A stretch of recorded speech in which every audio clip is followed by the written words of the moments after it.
Então, essa segunda aula de ADN é uma espécie de resumo de um monte de coisas. Vou falar um pouco sobre as coisas da OpenAI, depois do Google, talvez eu pule da Meta, que não tem muita coisa interessante hoje, e aí pegar os chineses, esses três aqui, e falar do Apertos. Eu já comentei aqui com vocês sobre esse esforço que são dos suíços. Então, cada uma dessas coisas aqui tem uns assuntos interessantes que eu queria compartilhar com vocês. Bom, as coisas da OpenAI vão há muito tempo atrás. O paper mais fundamental eu acabei não falando com vocês, é uma das razões para a gente estar comentando aqui mais. É esse paper aqui. Esse paper aqui é onde eles introduziram o GPT-3. Isso aqui foi antes. Você vê aqui é maio de 2020, depois teve uma outra atualização mais para o meio do ano. Isso aqui é bem anterior ao lançamento do ChatGPT. Mas esse paper aqui é extremamente importante. É tão importante que vocês olharem aqui, um ano atrás tinha a quantidade absurda de 54 mil citações. Aí eu me dei o trabalho de olhar quantas citações eles têm hoje, anteontem. 80 mil citações. Então, no próximo um ano, eles tiveram 26 mil citações a mais. Isso é uma quantidade absurda de citações. Daí a importância do paper, né? É uma medida bem importante. O que esse paper aqui fala? Ele introduz, na verdade, o GPT-3. Embora o GPT-3 não apareça no título, o título é outra coisa que eu já vou comentar agora, mas esse aqui é onde eles introduziram o GPT-3. O que tem de interessante? O GPT-3, na época, era o maior modelo que tinha. Tinha 173 mil parâmetros, ou milhões de parâmetros. 175 bilhões de parâmetros. Para os padrões de hoje, é um modelo pequeno. Pequeno não, médio. Mas naquele tempo era um modelo bem grande. Mas o que eles mostraram de interessante é que quando você tem uma LLM grande assim, ela começa a ter um comportamento bem interessante. Ela começa a realizar tarefas de processamento de linguagem natural sem que você precise fazer fine-tuning do modelo, e ela faz essas tarefas melhores do que um modelo fine-tuning para aquela específica tarefa. Então, isso é uma coisa bem importante. Na verdade, a razão para eu estar dando essa aula daqui é que a gente não tem que fazer fine-tuning de coisa nenhuma. É só pegar o modelo, o LLM, melhor que você conseguir pagar, pôr para funcionar. E tudo que você precisa é dar umas instruções para ela. Agora, o nome desse artigo aqui é bem sugestivo. O que eles mostraram é que para fazer essas tarefas de processamento de linguagem natural para o qual o GPT-3 não tinha sido treinado, bastava que você passasse alguns exemplos. Então, ele, com alguns exemplos passados na área de prompt, e às vezes alguma instrução simples, ele, sem fazer um fine-tuning, resolvia aquela tarefa. Isso não é uma coisa óbvia. Isso é uma coisa bem estranha. Quer dizer, um modelo fazer uma tarefa para o qual ele não foi programado e bastando que você passe alguns exemplos. Isso é uma coisa bem pouco óbvia, né? Agora, isso só é verdade quando o modelo é grande. Grande que eu digo é da ordem de 100 bilhões de parâmetros. Se o modelo for muito pequeno, ele perde essas características. Bom, então, o que eles introduziram foi a ideia que eles chamam de in-context learning. É como se você ensinasse ao modelo passando instruções na área de prompt. Quanto maior a área de prompt, mais você consegue passar de instruções no exemplo. Agora, isso tem uma explicação não, uma lógica um tanto estranha, porque o modelo é fixo, você não mudou os termos do modelo. O que você está passando são instruções e exemplos na área de prompt. Então, no fundo, é que você está condicionando, ao passar essas instruções de exemplos na área de prompt, você está condicionando o modelo a seguir por um certo caminho. Então, ele resolve fazer uma tarefa, não porque ele foi treinado para aquela tarefa, é que você está condicionando o modelo a seguir aquele caminho, condicionando o campo, passando instruções e exemplos na área de prompt. Tá?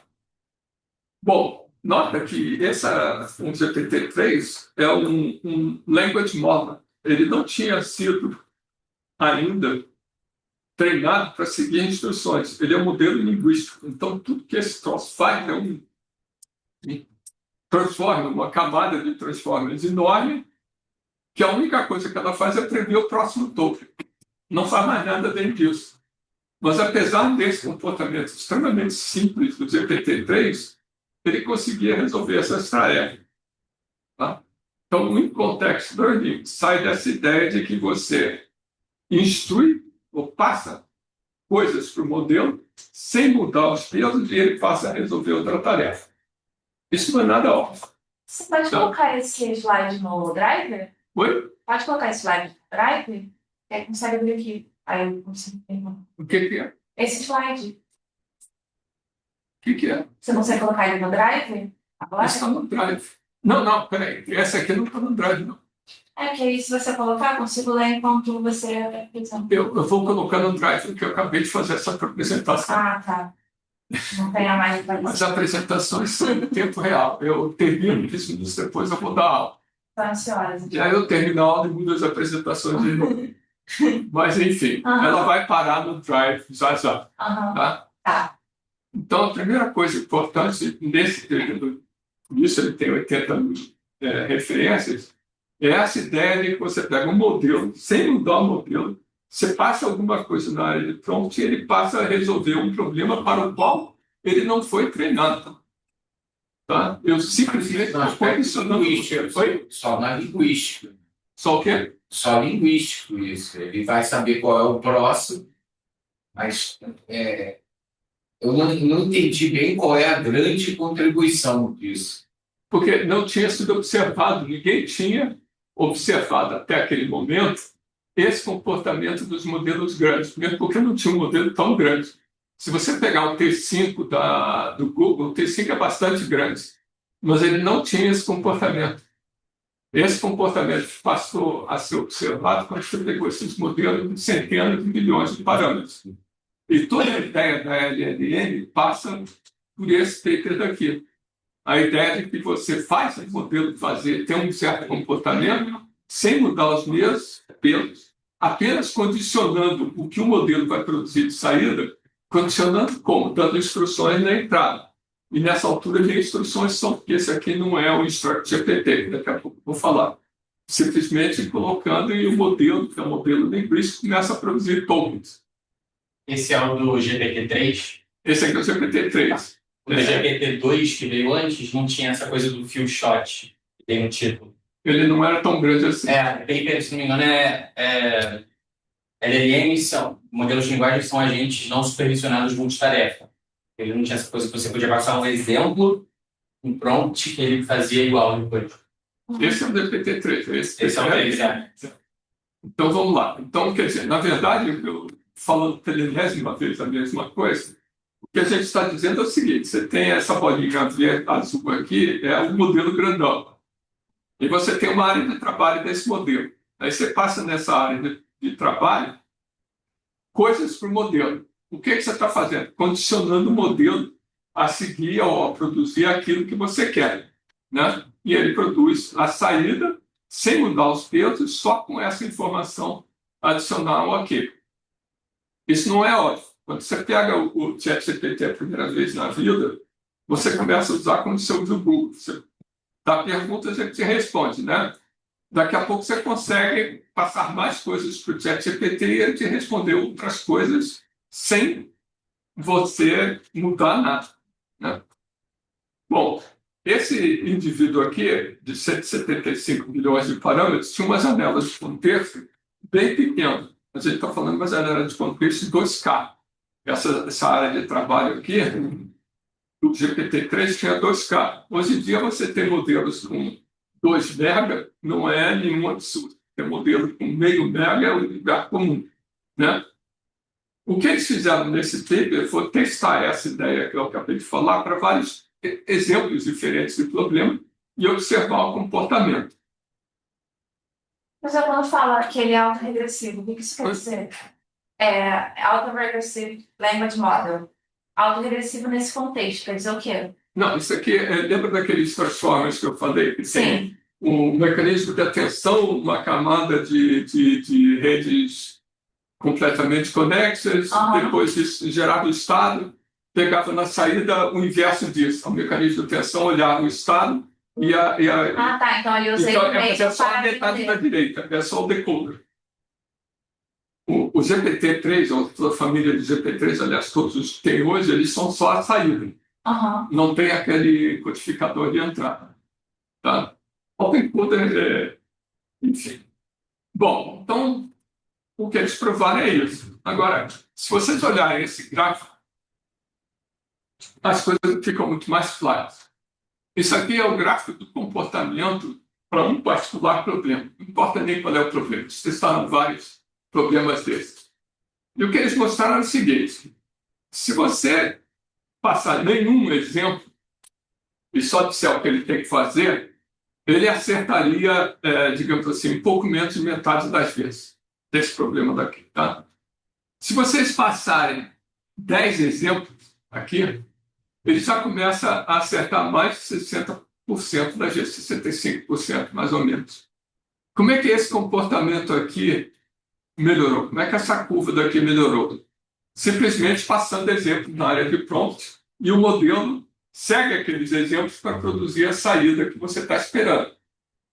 Mas isso, o GPT-3, esses 75 bilhões de parâmetros. Aí eles mostraram que vocês pegarem modelos menores, quer dizer, na verdade, o próprio GPT-3, encarnações menores. Esse comportamento de você passar alguns exemplos e ele resolver o problema não funciona.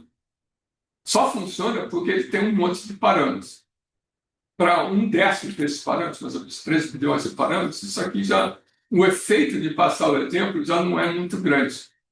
Então, um pouquinho de parâmetros, um centésimo desses parâmetros, passar exemplo não adianta nada.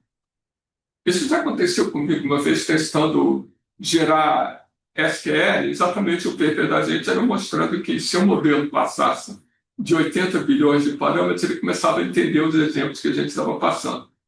Menos do que isso, 40 bilhões de parâmetros não adiantava nada de a gente passar exemplos, ele errava. Então é isso que eles estavam mostrando nesse paper.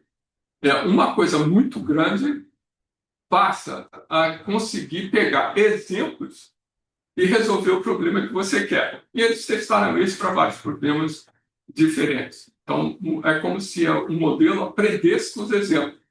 Mas aprender é um termo muito ruim. Aliás, inteligência artificial é um termo muito ruim. Porque o modelo não está aprendendo nada. A gente não está mudando os pesos do modelo. O modelo é o mesmo.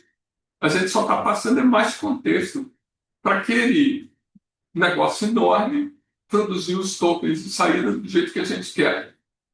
Isso parece muito misterioso, mas isso aqui é uma verificação empírica. O token se comporta assim, e se for menor, não se comporta assim. Bom, eu adoro paleoantropologia. Eu já li uns 20 livros de paleoantropologia. No ano passado, eu li um livro, deixa eu... Acho que eu pulei aqui.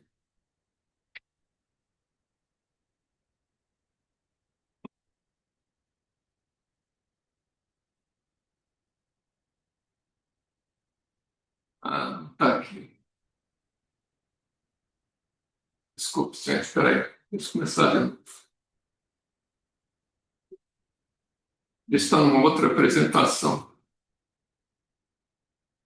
Bom, enfim, o que eu estava falando era esse comportamento estradalien. No ano passado eu li um livro de um sujeito chamado Harry Gee. O Harry Gee é o editor de paleoantropologia da revista Nature. Ele é editor da Nature, dessa área, há décadas. Então, todas as grandes descobertas de paleoantropologia passaram pela mão dele. É tudo publicado na Nature, ele é o editor, tudo passa pela mão dele. E ele começou a publicar alguns livros. Um deles, ele comentava um negócio interessante. O livro é bem interessante, mas lá pelas tantas ele começa a discutir o que é manifestação de inteligência. Como o Homo sapiens chegou ao ponto de ter um comportamento inteligente. Aí ele define isso da seguinte forma: um comportamento inteligente é quando você começa a olhar uma porção de exemplos numa determinada área e consegue generalizar esses exemplos para resolver problemas em outra área. Então, essa é a definição de antropologia, de inteligência, de um cara que leu literalmente tudo que é importante nos 50 anos de paleoantropologia. Aí, quando eu li isso, eu lembrei desse paper. Porque, no fundo, o que esse paper está dizendo é como se o GPT-3 tivesse uma inteligência capaz de seguir os exemplos e generalizar esses exemplos para outra área completamente diferente. Não gosto dessa interpretação, mas você pode fazer essa analogia no seguinte sentido: os pesos do modelo, quando são condicionados por uma entrada, conseguem produzir uma saída do jeito que você quer, embora ele não tenha sido treinado para aquela saída. Isso é uma discussão estranha, mas se você ler o livro do Harry E, você pode chegar à conclusão de que isso aqui é uma manifestação inteligente. Mas não é nada disso. Isso aqui é pura e simplesmente força bruta. É pura e simplesmente modelos gigantescos. Mas tem esse comportamento bem interessante. Por que eu estou gastando tempo com essa história? Que tudo nas LLMs, no final das contas, se reduz a isso. Tudo. Né? Mas esse paper é de 2020, da OpenAI. Foi um dos últimos papers da OpenAI que eles publicaram alguma coisa cientificamente interessante. Depois eles não publicaram mais nada. Né? Quando você diz se reduz a isso, você quer dizer força bruta. Oi? Quando você diz se reduz a isso, tudo em A se reduz a isso, você quer dizer força bruta. Não, o que eu estou dizendo é o seguinte: você pega um modelo gigantesco, condiciona a saída do modelo a produzir tokens de uma certa forma. Como é que você condiciona isso? Você passa na entrada dessa área de contexto uma descrição ou uma coleção de exemplos, não muitos exemplos. Se você olhar esse gráfico aqui, 3, 4 exemplos, 2, 3 exemplos, isso é suficiente para condicionar o modelo a produzir a saída que você quer. Literalmente, tudo nas LLM se reduz a isso. Estranho, né? Bom, esse foi o esse paper aqui de 2020. Né? Depois disso, o próprio pessoal da OpenAI lançou um outro paper, esse eu já falei para vocês, do StructGPT. O que eles mostraram com esse paper daqui é que o StructGPT, na verdade, era esse modelo pequenininho aqui, que foi treinado para seguir instruções.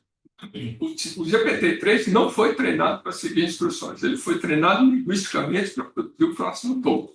Só isso. O StructGPT, eles pegaram um modelo pequeno, o GPT-3 de 1,3 bilhões, e retreinaram o modelo para seguir instruções. Tá? Esse paper aqui não tem tantas citações quanto o outro, mas tem um número grande, 30 mil citações. O que eles fizeram? Isso aqui eu não mostrei para vocês. Se você pega um modelo como o GPT-3, a única coisa que ele sabe fazer é produzir o próximo token. Aí você tem que treinar aquele modelo para ter um comportamento como se fosse aquilo que é esperado pelos usuários. Como é que você obtém isso? Treinando. Você pega uma quantidade absurda de exemplos de entrada e saída que o usuário espera. Se o modelo não produzir aquela saída esperada, você muda o filtro dos modelos para ele produzir essa saída esperada. Tá? Quando eles fizeram o StructGPT e depois o GPT 3.5, eles usaram seres humanos para fazer isso. Hoje em dia, quem faz isso é outro modelo. Um treina o outro.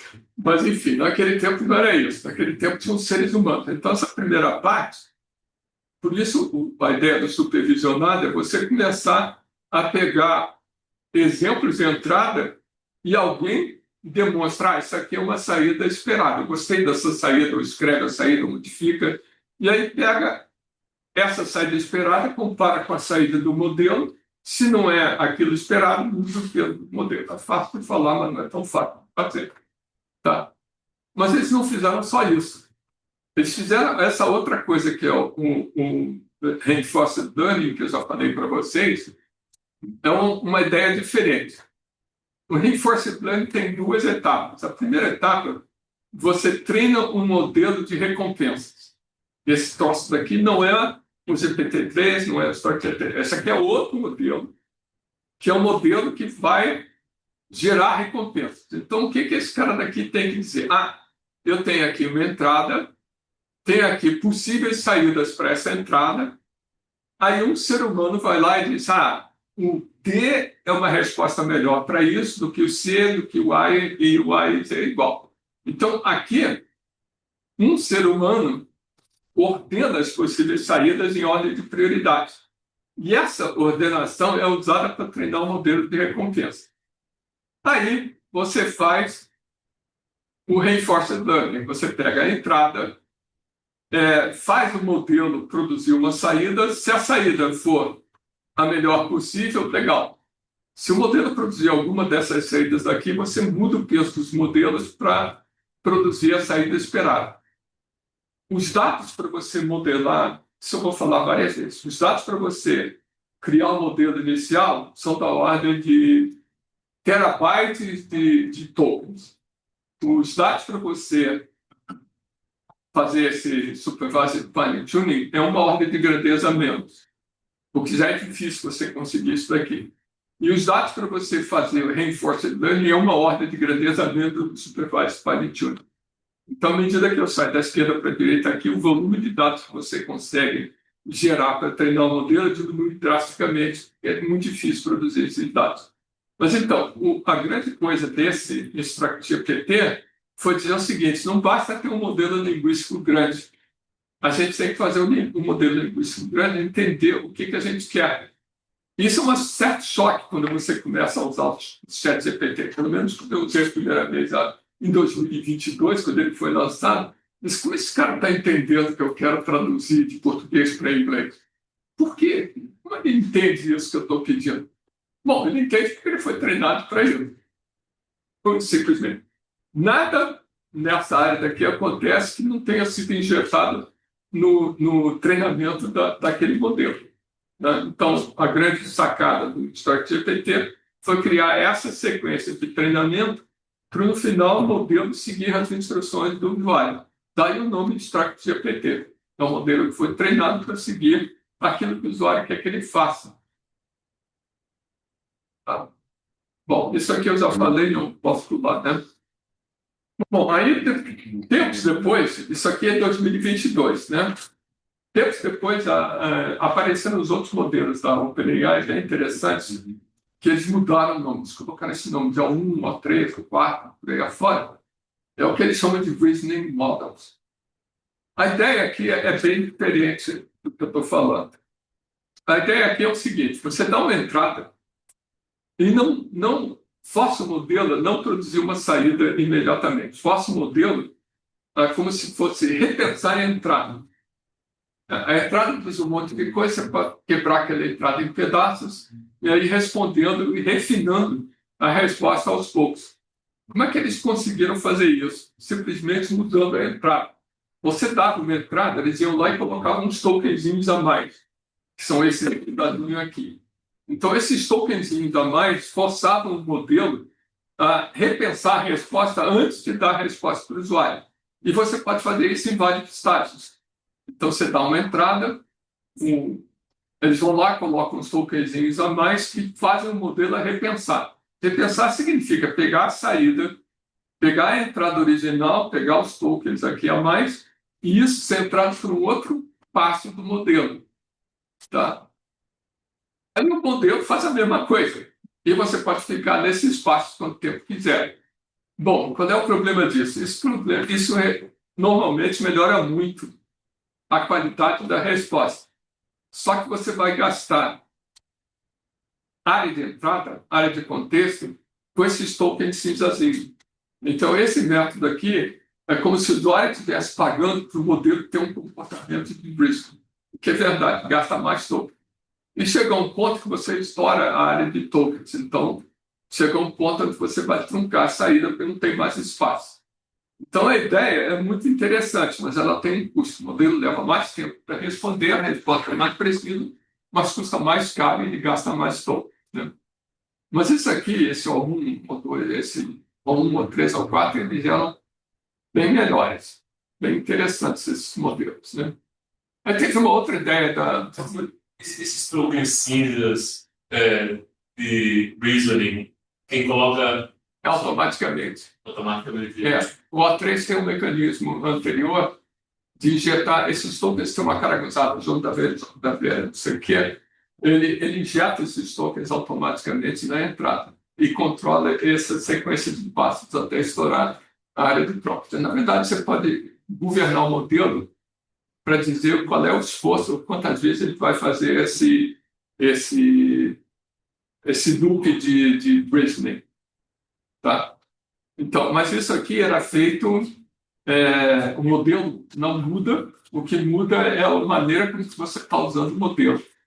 Quer dizer, os tokens de cinza e essa ideia de que você vai aos passos refinando a resposta.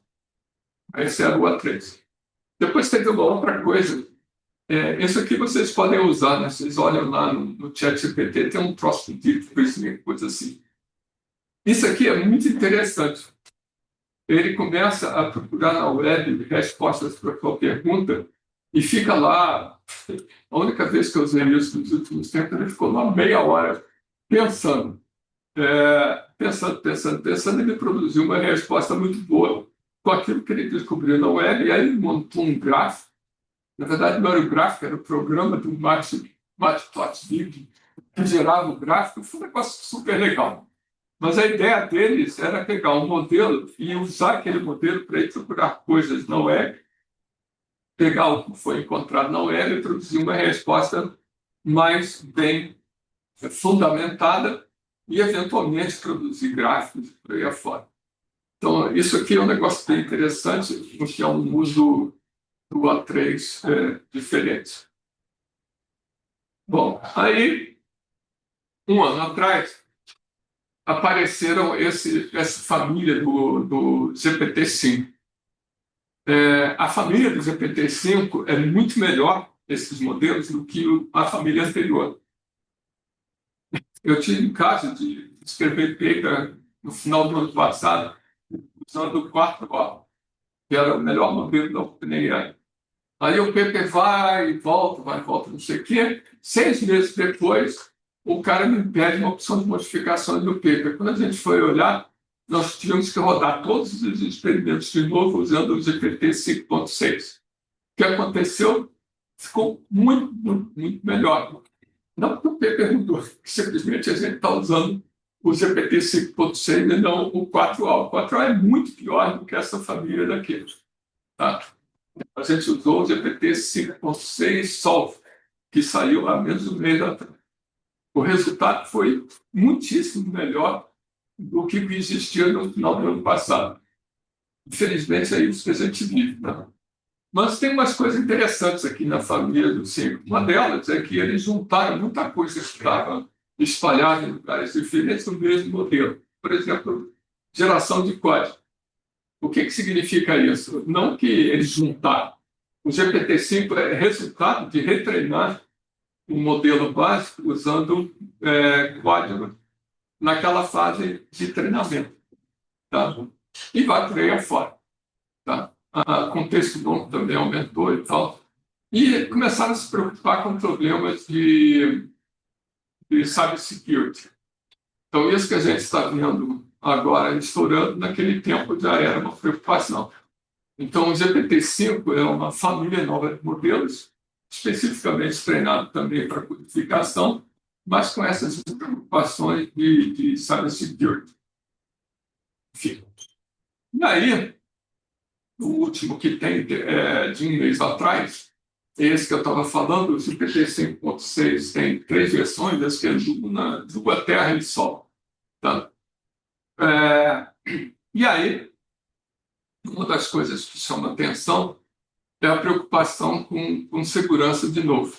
Aqueles modelos que foram lançados no final de 2023, quando você pegava o relatório técnico deles, tinha uma preocupação muito grande com são saídas não respeitadas, como se você tivesse coisas de violência, coisas ilícitas da web. Quando você pega a web e treina os modelos, vai para dentro dos pesos. Então, uma preocupação que no GPT-3 já existia é filtrar esse comportamento indevido, vamos chamar de comportamento indevido, que você absorveu da web para dentro do peso dos modelos. Então, você tinha que bloquear esse comportamento. No GPT 5.6, eles voltaram a se preocupar com isso, dada essa última, enfim, você deve estar acompanhando aí o problema da meta, daquela menina do Discord, e vai por aí afora, né? Então, isso aqui voltou a ser um problema sério. O problema de você conseguir elicitar aquilo que é bloqueado pelos modelos. Isso é uma maneira. Esse troço de jailbreak que a gente escuta, na verdade, tem um significado um pouco maior. É você conseguir fazer uma sequência de prompts que você bypassa os bloqueios do modelo. Então, você começa a conseguir que o modelo explique como fazer uma bomba atômica, embora ele tenha sido bloqueado com esse tipo de resposta. Então, eles se preocuparam mais com essa questão. Essa tabela que eu coloquei só um pedacinho, essa tabela é longa, tem umas 12 entradas diferentes com esses problemas todos de extremismo, uso indevido do modelo, e o problema do prompt injection, né, que é uma coisa que a gente não vai falar nesse curso, mas que é uma coisa bem interessante. É o equivalente aos vírus da vida da gente, é você injetar instruções indevidas para extrair comportamento do modelo que não deve. Mas, enfim, então as preocupações com o GPT-6 começaram a aparecer ou voltar à tona coisas que tinham sido meio que esquecidas. Não que tivessem sido abandonados, mas ninguém mais falava desses problemas de comportamento indevido. E aí, como se essa apresentação nunca consigo repetir a mesma apresentação, sempre tem novidades, o GPT-6 está para sair. Não tem uma data ainda, mas espero que seja alguma coisa até o final do mês, de setembro. E o GPT-6, aparentemente, é uma coisa completamente diferente dos anteriores. É diferente em vários sentidos. O primeiro sentido, isso eu vou comentar mais para o final, é que a tendência dos modelos, não só da OpenAI, mas dos outros, é de ser uma espécie de comitê de modelos menores e tem um modelo grande que orquestra a execução dos menores. Então, essa ideia do GPT-6 é bem interessante. Ele passa a ser um assistente de conhecimento com especialistas trabalhando para ele. Bom, vamos ver o que sai.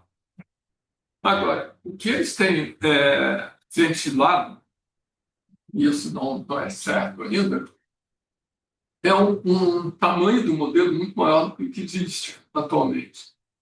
Esse spout aqui, na verdade, é um modelo pré-treinado que foi usado como base para o GPT-5, para a família do GPT-5. Então, supõe-se que esse modelo pré-treinado, que é a base do GPT-5, tenha 4 trilhões de tokens. Isso é suposição, não existe um paper dizendo que é isso. O pessoal acha que esse GPT-6 vai ter da ordem de 10 trilhões de tokens. Ele é mais do dobro do GPT-5. A outra coisa, quando você fala de um modelo, contratar os outros, enfim, ter uma coleção de agentes funcionando, você precisa de mais área de token. Então, eles acham que a área de contexto do GPT-6 vai ser da ordem de 1 mega tokens, que é bem mais do que o GPT 5.6. Né? E que é o modelo, né? Já que a base é 10 trilhões de parâmetros, um modelo vai ter da ordem de 10 trilhões. Tá? Ah, tá. Esse 4 trilhões e 10 trilhões... Isso aqui é o velho. São de parâmetros. 4 teraparâmetros desse cara daqui. Esse cara daqui é da ordem de 10 teraparâmetros. Entendi. É muito grande. Tá? E aí tem aquelas notícias que vocês devem ter visto aí com relação primeiro os modelos da Anthropic, depois aparecendo do OpenAI, depois aparecendo do Química 3, que eles tiveram comportamentos indevidos, que eles atacaram outros sistemas. Vocês devem ter lido isso, né? O que eles ficaram muito preocupados é que eles colocam um modelo num ambiente controlado e um dos benchmarks que hoje em dia tem é exatamente atacar o de ataques. Então, os modelos hoje são treinados para produzir ataques a outros sistemas, não no sentido muito malicioso, mas verificar a vulnerabilidade de outros sistemas. Então, o que aconteceu com a OpenAI é que eles estavam treinando desses modelos para testar a vulnerabilidade, e o modelo é tão bom que ele aproveitou uma vulnerabilidade do sistema que ele estava sendo treinado e atacou indiretamente o GitHub. Você deve ter lido essa notícia. Então, essa história do jailbreak, que ele, enfim, fugiu, não sei o que lá, na verdade tem a ver com a forma de treinamento e tem a ver com um dos benchmarks, que é exatamente busca de vulnerabilidades. Aí, a OpenAI disse que aconteceu isso com eles, mas a Anthropic disse imediatamente, os chineses também disseram que também o meu também faz isso. Enfim, né? Mas tem outras coisas que apareceram, né? Um eu achei bem interessante é a ideia de você ter uma memória hierárquica. Um dos problemas quando você começa a usar esse sistema de multiagentes é que lá pelas tantas o modelo começa a perder. Você começa a ter vários passos de execução e ele esquece o que ele tinha que fazer, literalmente era isso. Né? Você dá um objetivo inicial, depois de um certo tempo, ele começa a ter objetivos secundários e esquece quando é o objetivo. Esquece porque a área de prompt se estourou quando era o objetivo inicial. Então, eles aparentemente estão criando uma arquitetura que você fixa o objetivo inicial e deixa uma área para você criar objetivos estáticos, funcionar assim. Vamos ver o que vai acontecer, né? Então, no final das contas, o que esse paper aqui não se pode dizer é que, no final, a arquitetura desse GPT-6, quando eu li isso daqui, eu disse, isso aqui é igual a um banco de dados.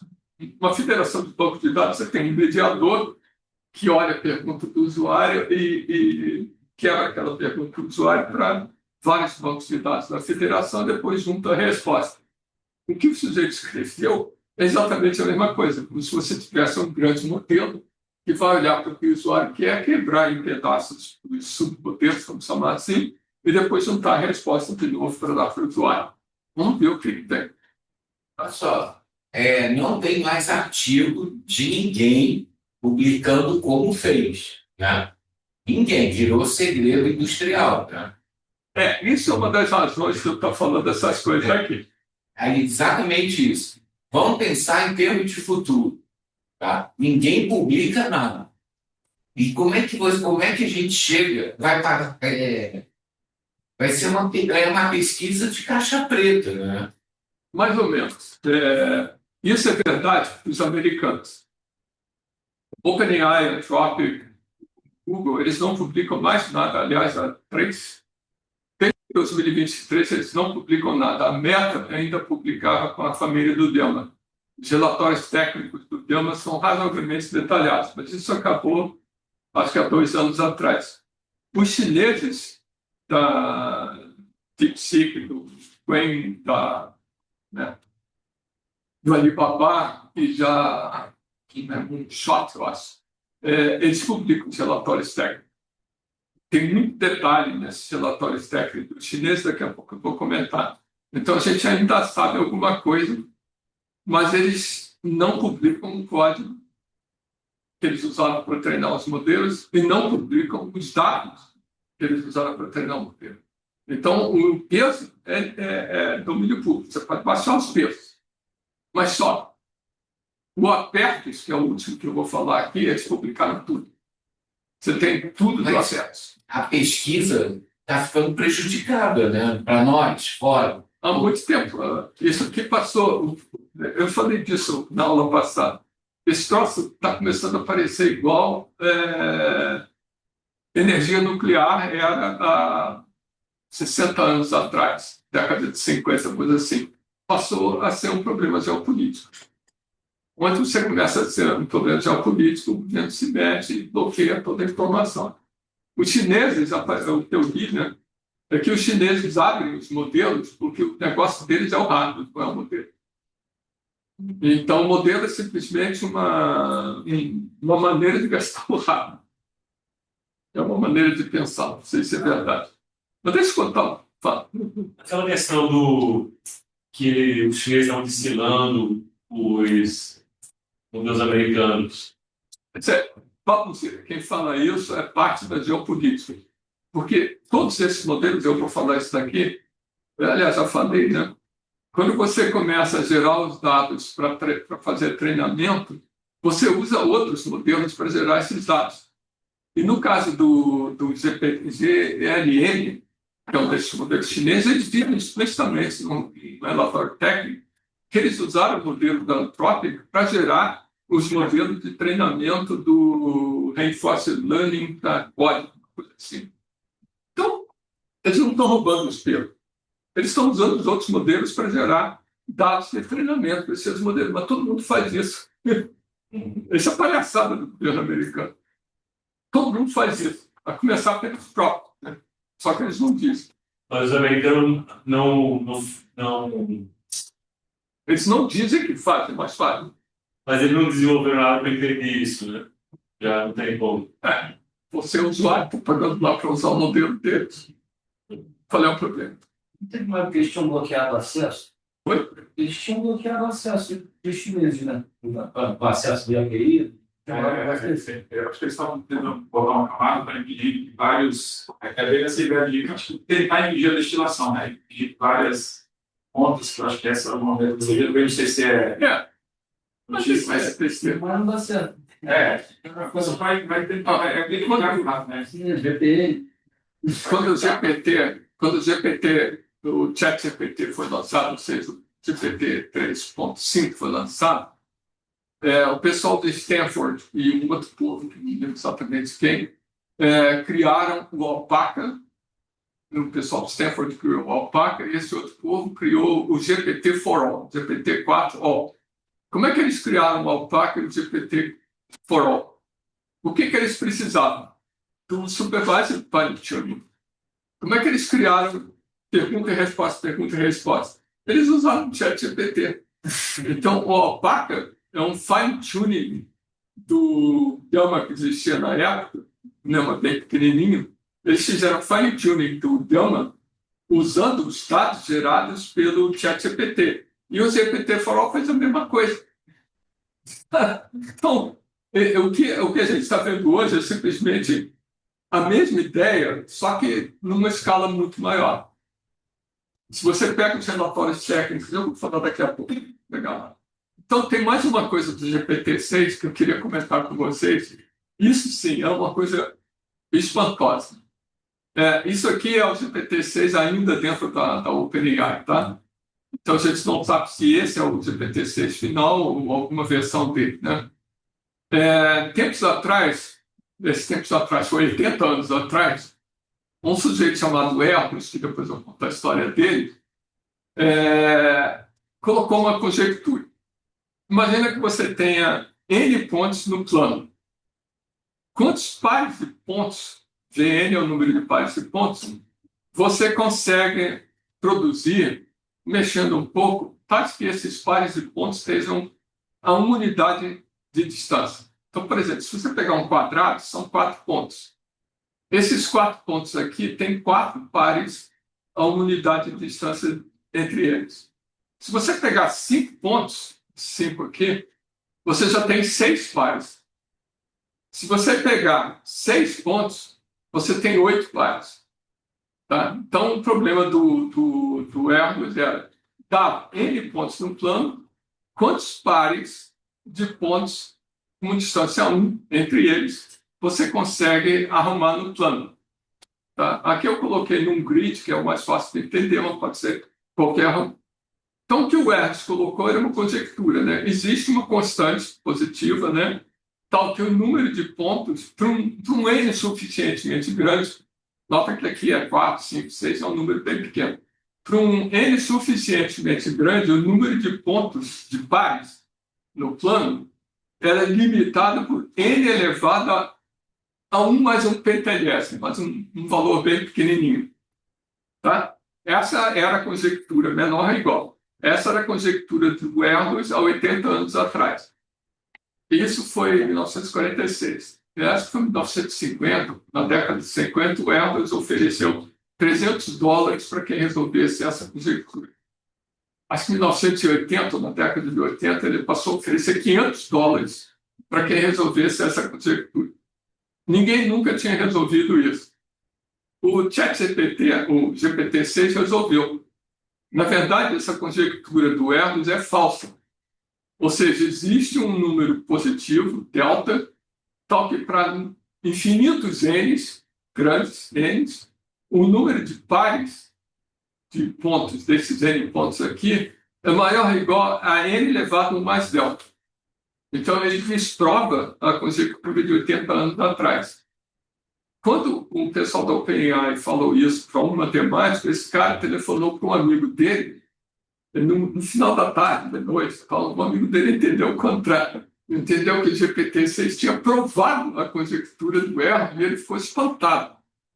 Aí depois ele disse, não, ele não provou, ele desprovou a conjectura de Erdős. Aí, isso aqui está nesse website da OpenAI, aí tem um paper desses quantos matemáticos explicando, existe um documento da OpenAI, esse documento aqui, explicando a prova do GPT-6, ou seja, o que o GPT-6 produziu de prova. Eu não entendi nada. É uma matemática que eu estudei na vida. Campos algébricos, sei lá o quê. Nunca entendi nada. Então, esse pessoal aqui reescreveu a prova do GPT-6 de uma forma mais inteligível para seres humanos. Bom, seres humanos continuam não entendem nada. Seres humanos, os matemáticos lá. E tem uma versão da prova que é uma versão menor, reduzida. Mas está certo. Eles chegaram à conclusão que o GPT-6 provou realmente isso. Agora, isso aqui é um problema combinatorial. O problema combinatorial não é muito bom para seres humanos. O nome disso, você tem que testar as possibilidades. Né? Para uma coisa, uma máquina, né? Um algoritmo, isso pode ser interessante. Então, no fundo, o que o GPT-6 foi isso. Existe um outro teorema que o Claude, no começo do ano, provou, que também é um problema combinatorial, e a prova também eu não consegui entender nada. Mas ele provou de forma inédita? Ou ele provou de forma inédita ou já tinham provado antes, ele conseguiu formular? Não, se você der a demonstração, você pode ler a demonstração, entender outra discussão. Mas a demonstração é como uma demonstração matemática qualquer. Ele usou teoremas de outros campos para provar essa conjectura. O negócio não é nada fácil. Mas outras pessoas já tinham provado antes? Como? Tipo, ele foi a primeira pessoa a produzir essa prova? Ele desprovou a conjectura do Erdős. Nunca ninguém tinha feito nem provado nem desprovado. Sim. Isso aqui é uma demonstração original. É um teorema original. Original no sentido de que nunca ninguém tinha feito isso. E aí um matemático que foi verificar a demonstração do GPT-6, ele conseguiu melhorar um pouquinho a demonstração, aquele delta é 0,0024. Como é que ele adquire contexto para uma coisa desse Ele tipo? conseguiu provar isso? Não, como é que ele vai adquirir contexto para uma coisa que ninguém provou antes? Não, aí tá. Ele não viu essa conjectura. Na verdade, pode até ter visto essa conjectura, porque ela é muito famosa, está em um monte de livros. Mas ele tinha sido exposto às teorias matemáticas que estão por trás dessa prova. Então, ele não inventou teoria nenhuma. Ele pegou teorias e conseguiu pegar resultados dessas teorias para provar, ou, na verdade, desprovar essa conjectura. Então, ele não inventou nada de novo em matemática. A novidade está em você conseguir descobrir os teoremas para provar isso. Sim. Nos últimos 80 anos, ninguém tinha conseguido fazer isso. A demonstração não é longa, não. É porque simplesmente não conhece aquela matemática. Tá? Agora, deixa eu falar um pouquinho. Hora do recreio. Quem foi Erdős? Vocês já ouviram falar de Erdős? O Paul Erdős é talvez o maior combinatorialista do século. Né? E o Erdős tinha ele tinha uma coisa interessante. Ele não tinha casa, não tinha família, não tinha nada. Ele vivia na casa dos outros. Ele chegava para você, vou passar 2 meses na tua casa. Aí se mudava para a tua casa. Aí encheu o saco de agora eu vou passar 2 semanas na tua casa. Aí ele se mudava para a tua casa. É assim a vida dele inteira. E ele não falava de outra coisa a não ser dos problemas de combinatória, de grafos, etc. E tal. O Hermes é tão famoso que criaram em computação uma métrica de Hermes. Se você foi coautor do Hermes em alguma coisa, você tem distância 1 de Hermes. Se você foi coautor de alguém que foi coautor do Hermes, tem distância 2. Por aí afora. Eu tenho distância 4 do Hermes. Eu e o Luciano. Então, moral da história, não é uma conjectura boba, é muito fácil de a gente entender o que é, mas não é uma coisa boba. Em 80 anos, ninguém tinha conseguido demonstrar isso, ou desprovar isso. Né? Até que o GPT-6 conseguiu uma demonstração que o que diz os matemáticos está certo. O pobre indivíduo aqui não tem a menor ideia. Está certo ou não está certo, mas está lá. É legal olhar isso. A outro paper da Anthropic, eu posso mandar para vocês, também é bem interessante, é um pouco menos complicado que isso daqui. Então é isso aí que a gente se espera da vida. Né? Nem os matemáticos estão a salvo. Deixa eu continuar. Eu vou pular umas coisas aqui, mas deixa eu falar um pouco do Google. O Google começou com uma série de modelos que não se chamavam Gemini. Eles mudavam de nome. E tinha uns papers naquela época, em 2020, 2021, eles publicavam os papers explicando como eles construíam esses modelos. Até que finalmente resolveram dar o nome de Gemini e nunca mais a gente sabe exatamente o que eles fazem. Agora, são modelos que foram treinados originalmente para serem modelos multimodais. Os da Meta, por exemplo, da Telegram, eles não eram multimodais, eles eram linguísticos, texto. Depois é que eles foram retreinados para serem modelos multimodais. Os da Fibula, sempre no instante zero, eles eram modelos multimodais. A segunda coisa interessante é que, desde o instante zero, eram modelos daquela outra forma que eu chamei MOE, Mixture of Experts, aquela que tem vários. A camada intermediária, na verdade, não é totalmente selecionada, você escolhe uma feed-forward network para ser acionado e tal. O pessoal da Meta dizia que esse tipo de arquitetura não funcionava. Era ruim. O pessoal do Google, desde o instante zero, eles eram ruins. O último modelo da Llama, que a gente sabe como foi construído, o Llama 4 é um MOE. Tá, então eles já desistiram da ideia. Mas tem outras coisas interessantes no Gemini, é a janela de contexto. A janela de contexto do Gemini 5 já era de 1 milhão de tokens, megatoken. Isso há 2 anos atrás. Bom, o que eu quero chamar a atenção é o que significa uma janela de contexto de 1 megatoken. Bom, pode ser 50 mil linhas de código, para caramba. Todas as mensagens que vocês mandaram nos últimos 5 anos, 8 livros de tamanho razoável, 200 transcrições de podcast. Isso aqui é dado para burro. Então, 1 megatoken, você coloca na área de trabalho da LLM muita coisa. Daí eles têm uns exemplos quando eles lançaram 1.5, tinha uns exemplos deliciosos. Eu ainda tenho essa apresentação. Eu só peguei 2 deles que eu achei sensacionais. Um era... Eles fizeram um tradutor de inglês para Calamang. Isso aqui. Calamang é uma... Oi? Você gosta de ficção científica? Gosto também. Eu fiz outro dia com um amigo, pedi para o chat GPT nos treinar a falar Klingon. Falar? Klingon? É do Star Trek. da linguagem variante. Então depois você precisa assistir a aula de sexta-feira, que eu sou voltado. Bom, voltando aqui à história, eles pegaram e fizeram o seguinte, gracinha, pegaram um dicionário, uma gramática dessa língua aí que pouca gente falava, colocaram no prompt e fizeram com que aquilo fosse um tradutor de inglês para Calamang. E aparentemente funcionava. Eu tenho um aluno que está terminando o mestrado, acho que até o final do ano ele termina, fazendo um tradutor de português para tupi. Aí a gente descobriu umas coisas estranhas. Tupi não é uma língua, tupi é uma família de línguas. Então, meio complicado isso, mas, enfim, existe muita literatura dicionarizada e gramáticas da língua tupi considerada padrão. Outra coisa interessante é pegar toda a transcrição das falas da Apolo 11. Apolo 11 é aquela Houston, né? E coloca isso na área de prompt e fica procurando. Aquela foi a 13. 13. A 11 foi que pousou na Lua, né? Aí tem uma coisa da 11 que é bem interessante, eu acho que eles usam isso como exemplo, que quando eles estavam quase pousando com o módulo lunar, apareceu uma pedra no meio do caminho. Você sabe essa história? Isso aí, né? Está aqui nessa transcrição. O piloto teve um sangue frio enorme, porque se ele não acelerasse o módulo lunar, ele ia bater na pedra e todo mundo morria. Se ele acelerasse demais o módulo lunar, depois ele não ia conseguir sair da Lua, porque a questão do combustível do módulo lunar era absolutamente crítica. Então ele conseguiu acelerar só um pouquinho para pular a pedra, pousar e depois ter combustível suficiente para voltar para a órbita da Lua.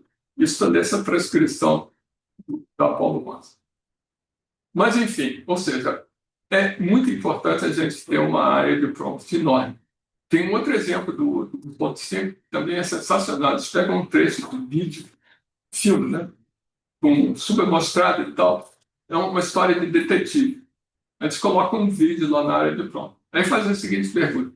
Quando é que o detetive pegou um papelzinho do bolso e o que estava escrito no papelzinho?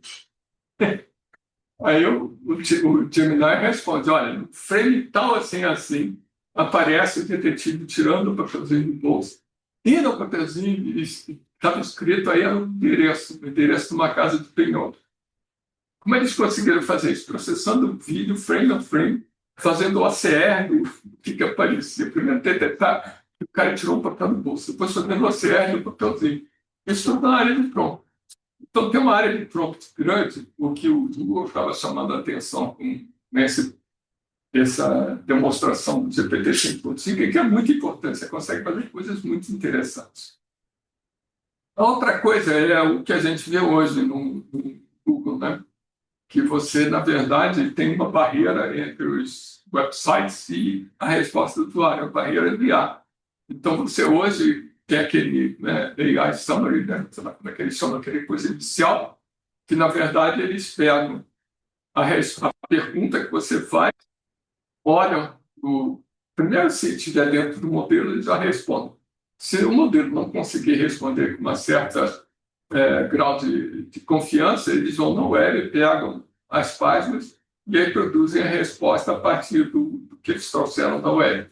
Então, efetivamente, o Google hoje é uma barreira entre o usuário e a web. Isso está causando um problema danado, porque o usuário acaba olhando um summary que o Google produz e não dá hit em cima do web. Então, eles não vão no site que estão pagando para indexar. Isso é um problema sério, né? Mas já está dentro do... Bom, vou pular a história da Meta, que não é tão interessante assim. Isso aqui era outra coisa. Eu vou falar um pouco dos chineses. Vocês devem lembrar, eu já comentei isso aqui, que no final de 2024, a Bolsa, a Nasdaq caiu, as ações da NVIDIA caíram estupidamente num dia por culpa de um anúncio do DeepSeek. Aí, bom, o que isso tem a ver com a Bolsa, né? Bom, se vocês, o DeepSeek, isso, para quem gosta do DeepSeek, esse relatório técnico aqui é bastante detalhado. Tá? E aí eles vão lá dizendo, bom, DeepSeek tem não sei quantos parâmetros, blá, blá, blá. E aí tem uma coisa estranhíssima. O DeepSeek foi treinado em floating point de 8 bits. Eu daqui a pouco vou mostrar para o floating point de 8 bits. Que história é essa? Bem esquisito, né? O pessoal da Meta e outros disseram que isso aqui é besteira, porque você ia degradar tanto a precisão dos pesos que não servia para nada. Agora está todo mundo fazendo a mesma coisa que o DeepSeek fez em dezembro. O treinamento é feito remostrando violentamente os pesos para 8 bits. Por que isso? Porque você carrega muito mais rápido. As placas gráficas, as operações são muito mais rápidas. Eles são os primeiros a fazer isso, né? Bom, o que isso tem a ver com a Nasdaq? No relatório técnico, tem umas observações super importantes. Eles usaram mais ou menos 2.000 horas dessa placa gráfica aqui, que se você traduzir em dólares, considerando $2 por hora dessa placa gráfica, esse pré-treinamento aqui custou da ordem de 2,7 milhões de dólares. Isso não é nada. Isso aí é ordem de grandeza menos do que se estima que a OpenAI gasta para treinar o modelo deles.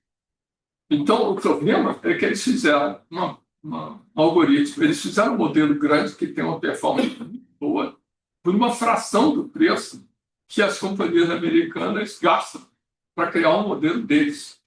E um desses truques foi exatamente reamostrar os picos violentamente na hora de fazer o treinamento. O pessoal da Meta caiu de pau nesse pessoal daqui, dizendo, não, isso é besteira, você vai reamostrar os pesos, você vai perder uma precisão enorme no modelo, isso não serve para nada. Pergunta como é que o Diagrama 4 foi feito. Reamostrando os pesos. Tá? Então, a DeepSeek, quando lançou esse V3 aqui, ela calculou não uma queda na bolsa de Nasdaq. Isso aqui foi bobagem dos investidores. Mas ainda mostrou que você consegue, com uma fração do preço, treinar um modelo muito bom. Agora, não é só isso. Deixa eu pular essa parte aqui.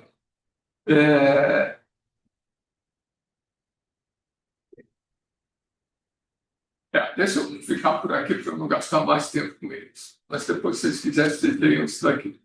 O pessoal da Alibaba, mais ou menos na mesma época, lançou uma nova família do Brain. Qual era o mote desse relatório técnico aqui? É a qualidade do treinamento. Não adianta você ter 15 trilhões de tokens se aquilo tudo tem um monte de bicho lá dentro, ou são repetições, páginas repetidas que você gera vários tokens, mas na verdade é a mesma coisa. Então, eles insistem muito nesse relatório técnico em criar massa de treinamento de qualidade. O resto é por aí. Bom, aí vem o último que tinha, eu não fiz do K3, mas vou falar um pouco do GLM5. Quando o GLM5 foi lançado, ele era tão bom quanto os modelos da Anthropic ou da OpenAI. Isso foi há 6 meses atrás, né? Agora, o que eles fizeram de treinamento no GLM5 é um negócio espantoso.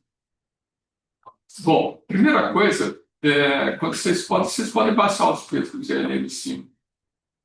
Aí você chega lá e tem uma coisa aqui estranha. Você pode baixar o GLM5 de BF16 ou o GLM5 de FP8. Olha essa. BF16 é o seguinte: floating point que você presta 64 bits. Aí você vamos fazer metade, 32 bits, é o que todo mundo usa, né? 16 bits, floating point de 16 bits é isso que está aqui. Você gasta 1 bit para sinal, 5 bits para o expoente e 10 bits para a notícia. Esse é o floating point de 16 bits. BF16 não é isso. BF16 é isso aqui embaixo. BF16 é um floating point que você gasta para sinal, 8 bits para o expoente e só 7 bits para a notícia. Isso é muito esquisito, porque no fundo a precisão desse floating point é muito pequena, né? 7 bits só, e você tem um expoente muito grande. Então, no fundo, você tem uma latitude de de valores grandes por culpa dos expoentes, não por culpa da notícia. Então, eles publicam o GLM5 com essa precisão aqui. Agora, o GLM5, como o DeepSeek, foi treinado em 8 bits. O que é e ele também está disponibilizado em 8 bits. O que é o 8 bits? É 1 bit para sinal, 5 bits para o expoente e 2 bits para o mantido. 2 bits é 0, 1, 2. 0, 1, 2, 3. Esses são os valores da mantissa. O resto é o expoente. O pessoal da Dell até que tinha razão, né? Como é que você pode treinar um modelo de bilhões de parâmetros fazendo uma reamostragem tão violenta assim? Você faz essa reamostragem para acelerar o treinamento. E no caso aqui, você pode colocar um modelo com um número grande de parâmetros, 744 bilhões de parâmetros, numa placa gráfica bem menor. Na verdade, ele está muito reamostrado. Agora, 744 bilhões você tem um voo. Então, significa que só 40 bilhões são ativados a cada chamada. Bom, então já tem alguma coisa estranha aqui. Eles já atacaram essa questão de reamostragem pesadamente. A outra coisa que tem muito interessante nesse relatório técnico, e aí tem algum detalhe, mas não todos os detalhes, é que eles fizeram um treinamento de uma forma bem complicada. Um dos problemas de você fazer treinamento é a área de contexto. Quando você começa a treinar um modelo, você vai dar como entrada para ele o tamanho da área de contexto. E quanto maior a área de contexto, mais lento vai ser o treinamento. Então, como é que eles fazem isso? Eles começam com um corpus grandão, no caso aqui 18 terabytes de tokens, e treinam numa área de contexto de 4K só. Não é nada do tipo. Tá? Depois eles aumentam o treinamento, injetando mais 9 tokens gerados a partir de código. Então, o modelo já é treinado para ser um modelo de coding model desde o instante zero, desde a área do pré-treinamento. Mas tudo com 4K. E aqui o total são 27 teratokens. 18 mais 9. Quando eles vão aumentando a área de contexto, pior a coisa fica do ponto de vista de treinamento. Então, eles diminuem a margem de treinamento. Então, eles aumentaram inicialmente para 32K a área de contexto, depois para 128 até 200K, injetando mais código, né? E mais dados aqui. Então, para aumentar a área de contexto, que eles chamavam de treinamento médio, eles diminuíram os tokens que eles usam para treinamento. Mesmo assim, essa área de contexto é muito grande. Então, eles usam um algoritmo que é chamado Spark Attention Adaptation, que foi o DeepSeek que inventou. A primeira vez que isso aí foi usado foi naquele DeepSeek V3. Então, eles aproveitaram esse algoritmo para conseguir aumentar a área de treinamento. Então, você vê que, no fundo, aquele pre-training, aquela parte inicial de treinamento, não é nada trivial. Não é só você conseguir os tokens, nesse volume de tokens. Aumentar a área de contexto é um problema sério. Bom, agora o post-training, que é aquele supervised fine-tuning e depois o reinforced learning, tem outros problemas aqui que eles não são muito claros no relatório. Quando eles foram fazer reinforced learning, eles fizeram em 3 etapas, que eles chamam de Reasoning Reinforced Learning. Aquele negócio que eu falei do Reasoning Model, do aluno, hoje aquilo é feito na parte de treinamento já da LLM. Não precisa mais fazer aquilo. Você faz no treinamento da LLM, força a LLM a não dar uma resposta, força ela, entre aspas, repensar na parte de Reinforced Learning. Só que eles dividiram isso aqui em 3 partes. O Reinforced Learning para Reasoning, isso que estou falando.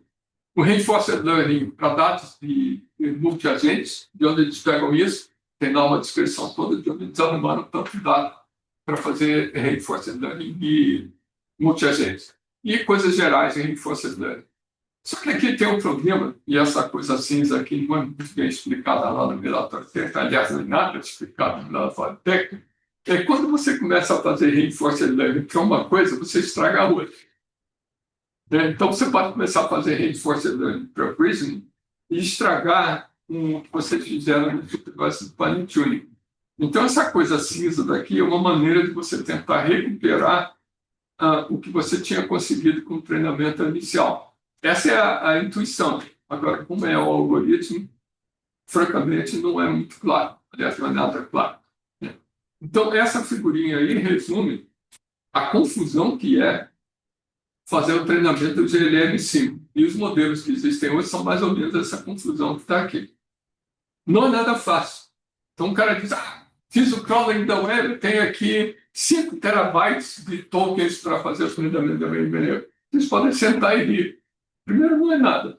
Segundo, que o problema de ter 5 terabytes de token para treinar, você está fazendo o pré-treinamento. E o resto? De onde você vai conseguir os dados para fazer o resto? É um problema, né? Então, tem aqui uma explicação. Eu tenho uma explicação bem detalhada sobre esse GLM5. Bom, como se não bastasse isso, o relatório técnico do final tem um negócio bem interessante. Eles mapearam aqueles pesos todos para placas gráficas diferentes, não é só a NV. Para todo esse monte de placas gráficas aqui, que eu nunca tinha ouvido falar, são fabricantes chineses, eles repensaram como é que o modelo ia funcionar nessas placas gráficas, tanto do ponto de vista de quantificação dos pesos, quanto dos algoritmos. E kernel fudging é um troço comum em computação gráfica. Você combina várias operações e manda para a placa fazer várias operações ao mesmo tempo. Com isso, se você mandar carregar a placa H, faz uma operação, volta. Carrega a placa H, faz outra operação, volta. Você está perdendo um monte de tempo de latência e, no fundo, a placa fica meio que ociosa. Então, você empacota várias operações ao mesmo tempo e manda para a placa gráfica. Isso, em bom português, é o termo de fonte, fusion. Então, eles mexeram na quantização, na maneira com que essas placas gráficas aqui estão usando, né?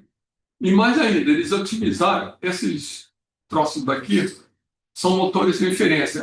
Quando a gente fala de LLM, é só os pesos. Isso vai rodar onde? Onde é que eu vou fazer as multiplicações dos transformers? Né? Então, tem um software para fazer isso. Então, eles otimizaram também para alguns desses inference engines, como se chama.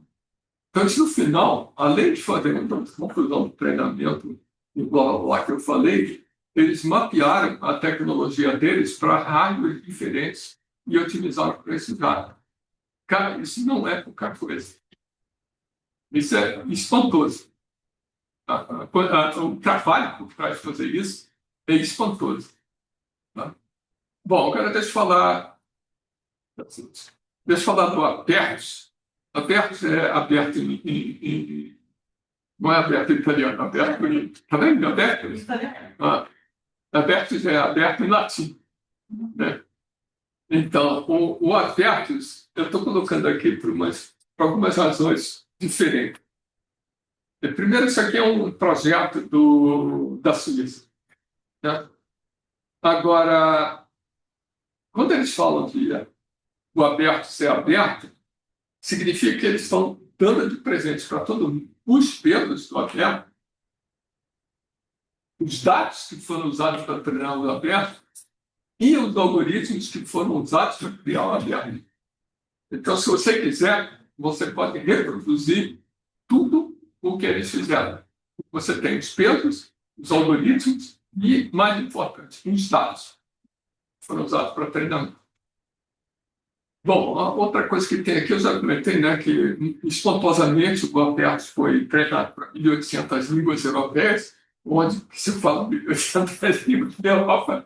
Não me pergunto. Na Itália deve ter muitas línguas faladas na Itália. Italiano eu acho que ninguém fala.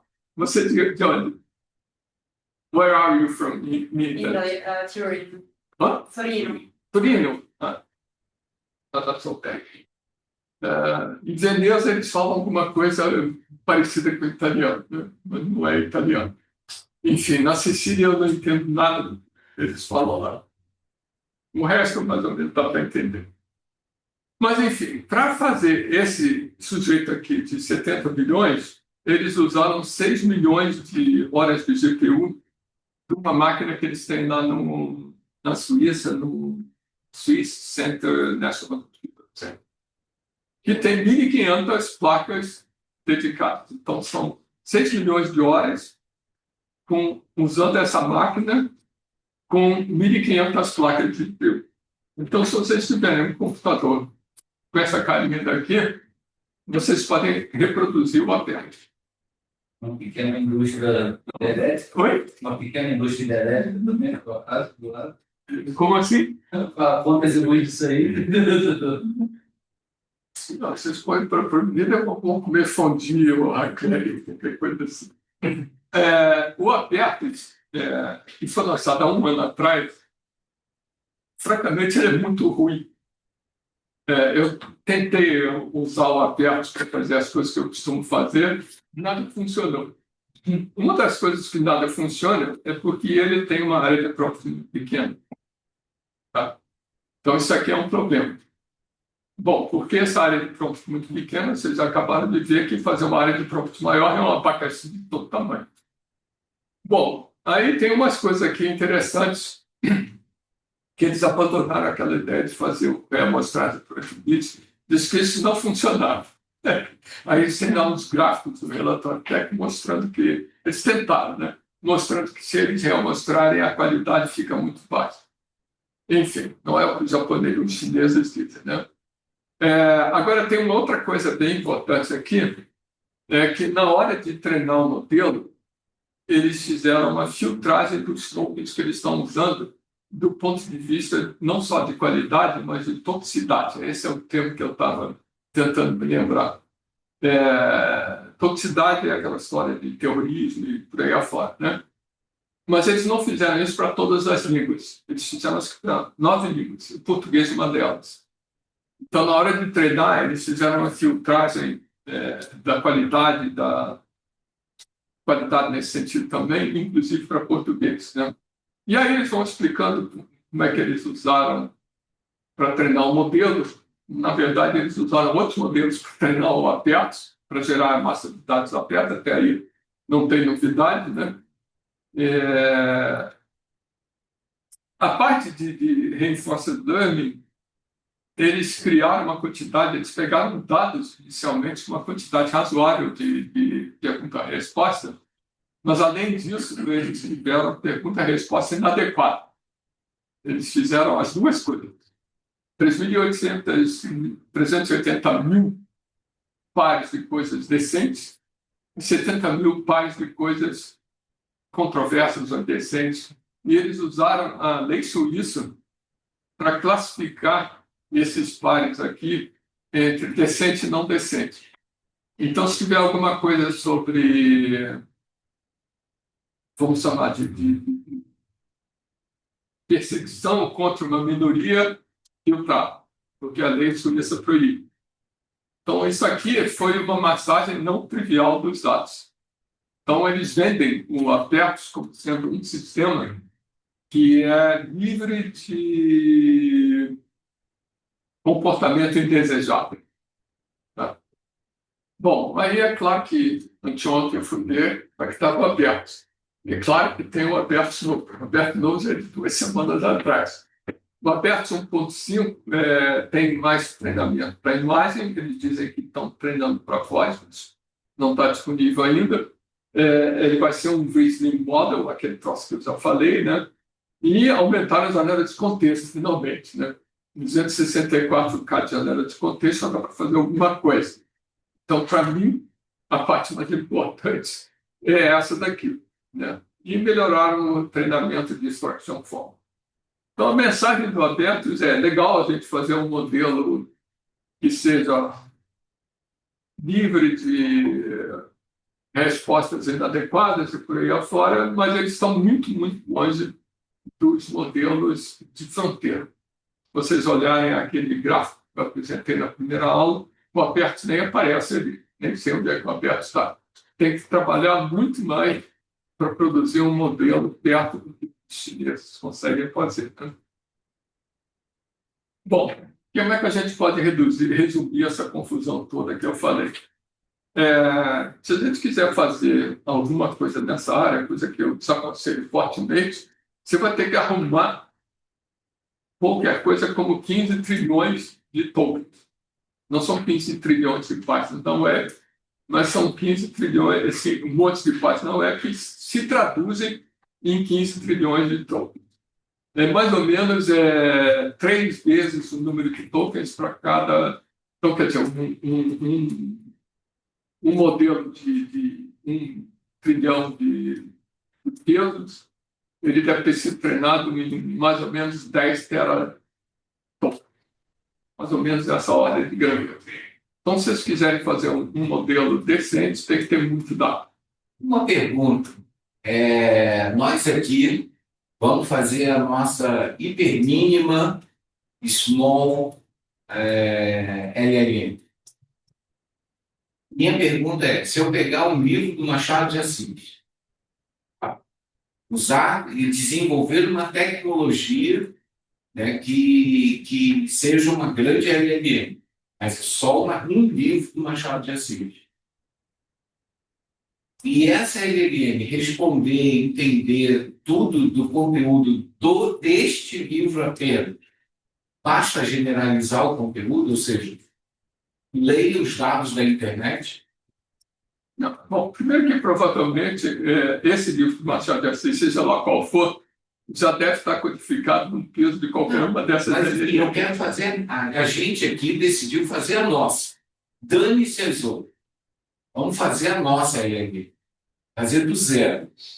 Eu vou pegar um livro do Machado de Assis, vou criar toda a estrutura de algoritmo da LLM e vou responder apenas no livro do Machado de Assis. Se eu conseguir fazer isso, é só uma questão de generalizar a fonte, ou seja, ler Shakespeare, ler Edgar Allan Poe, por aí vai. Os algoritmos de treinamento seriam basicamente os mesmos. Então, assim, O problema é que eu acho que a gente, se essa resposta é sim, eu fico pensando, poxa, por que a gente não faz, nós aqui, né, a nossa LLM, para ler um livro?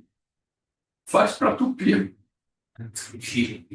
Aí eu te mostro como está fazendo, menino lá. Tá? Você pode pegar o GPT, o Gemini pequenininho, o Llama pequenininho, e tentar fazer o fine tuning dele para Tupi. Existem dados, a gramática de Tupi, dicionário de Tupi, muita coisa de Tupi que eu acho que é suficiente para treinar um modelo. Eu vou falar aqui, acho que na semana que vem, fazer a mesma coisa para gerar SQL. Os caras pegaram um modelo pequenininho, pegaram massa de dados de teste de SQL, que na verdade é a frase em português e em inglês e o SQL gerar, e usaram isso, que era, na verdade, usado pelo benchmark, para fazer o reinforcement learning do modelo. E aí você criou um modelo especializado em SQL. Tem modelos especializados em linguagem médica. Tá, assim, o que eu quero dizer é o seguinte, a barreira tecnológica é só uma questão de escala, não é uma questão de algoritmo. Se eu for pegar, se você acabou de me dizer, se eu pegar o livro do Machado de Assis, criar toda a infraestrutura algorítmica da nossa LLM e funcionar, e responder perguntas, entender um livro somente, é uma questão de escala para generalizar. Só que você vai ter que ter máquina para escalar o treinamento. Você Bom, vai aí ter... é um problema de escala, que não é tão complexo, é difícil, tem a sua dificuldade, mas não é o pouso na lua, dá para fazer. Entendeu? Eu posso citar o relatório técnico do GLM5, esse relatório técnico do GLM, o da DeepSeek, eles explicam qual foi a dificuldade que eles tiveram para escalar. E não é nada fácil. Os caras, foi uma escovação de bits monumental, que eu acho que não tem ninguém que consiga chegar perto disso. Eu tenho mais alunos de mestrado que agora estão trabalhando em alguma empresa que estão escovando bits de placa gráfica. Né? Não é nada trivial fazer isso. Então, o problema é a escala. O problema é a escala de dados, que é isso que você está dizendo. Se eu treino para um, eu pego um monte. Tá bom, é um problema de escala de dados. O problema é a qualidade da escala de dados. Tem que estar uma qualidade de tokens decente. E um problema de você ter máquinas suficientes para escalar. E o que os chineses mostraram é que não é só você ter um monte de placa gráfica. Você pode fazer uma implementação dos algoritmos otimizada para aquela arquitetura da placa gráfica. O pessoal da DeepSeek ainda fez uma coisa melhor. Como tem um problema de você escalar, aumentar a área de contexto, eles inventaram um algoritmo novo para você poder aumentar a área de contexto durante o treinamento. É aquele que eu falei do ILM5 usou. Tá? Então, tem muita coisa no meio do caminho que começa com os dados e termina com os algoritmos. Na verdade, é isso que está escrito aqui.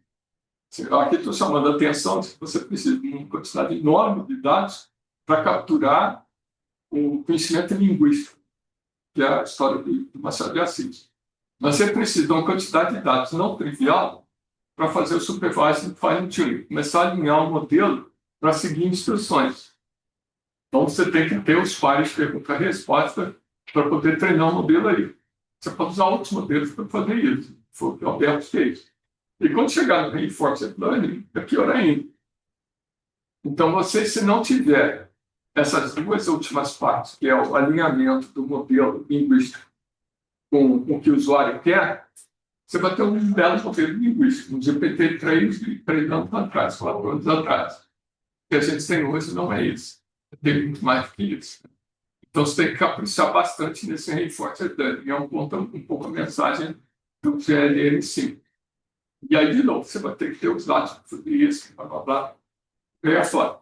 E o que eu estou chamando a atenção é que, feito isso, você ainda vai ter que se preocupar com essas utilizações na hora do treinamento, senão você vai gastar uma quantidade absurda, cara, porque o DeepSeek mostrou que caiu a Nasdaq foi que, se você utilizar os algoritmos, você gasta muito menos dinheiro, que é óbvio, né? Só que não é nada fácil você utilizar os algoritmos. Ainda por cima, essa história de low precision é um negócio meio esquisito.